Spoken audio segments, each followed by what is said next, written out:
हाय। Wow shorts में आपका एक बार फिर स्वागत है। आज की कहानी जो हम आपके सामने लेकर आए हैं, इसको आप बड़े धैर्य और शांति से पढ़ें व सुनें। आज की कहानी का विषय है जीवन का निष्कर्ष। एक व्यक्ति काफ़ी दिनों से चिंतित चल रहा था, जिसके कारण वह काफ़ी चिड़चिड़ा तथा तनाव में रहने लगा था। वह इस बात से परेशान था कि उसके घर के सारे खर्चे उसे उठाने पड़ते हैं। पूरे परिवार की जिम्मेवारी उसी के ऊपर है। किसी न किसी रिश्तेदार का उनके यहाँ आना जाना लगा ही रहता है।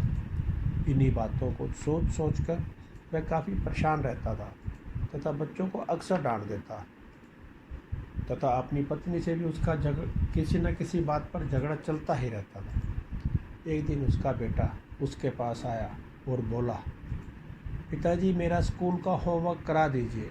वह व्यक्ति पहले से ही तनाव में था।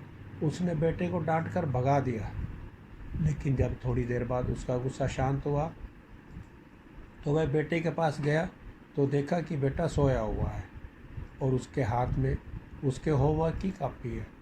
उसने कॉपी लेकर देखी और जैसे ही उसने कॉपी नीचे रखनी चाहिए, उसकी नज़र होमवर्क के टाइटल पर पड़ी।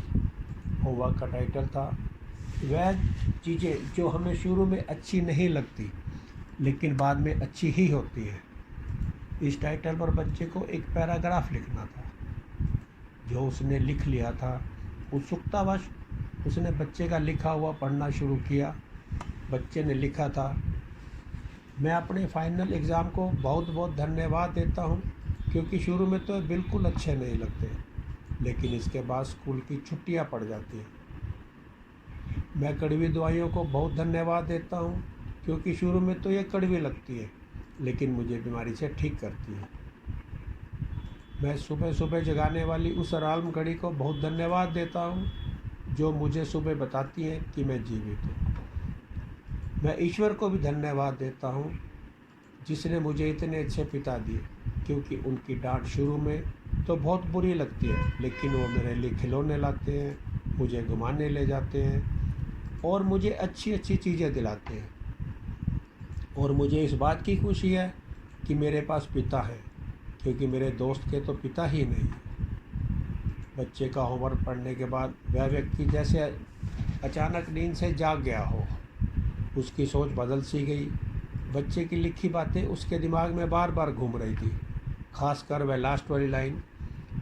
उसकी नींद उड़ गई थी। फिर वह व्यक्ति थोड़ा शांत होकर बैठ गया और अपनी परेशानियों के बारे में सोचना शुरू किया। मुझे सारे घर के खर्चे उठाने पड़ते हैं।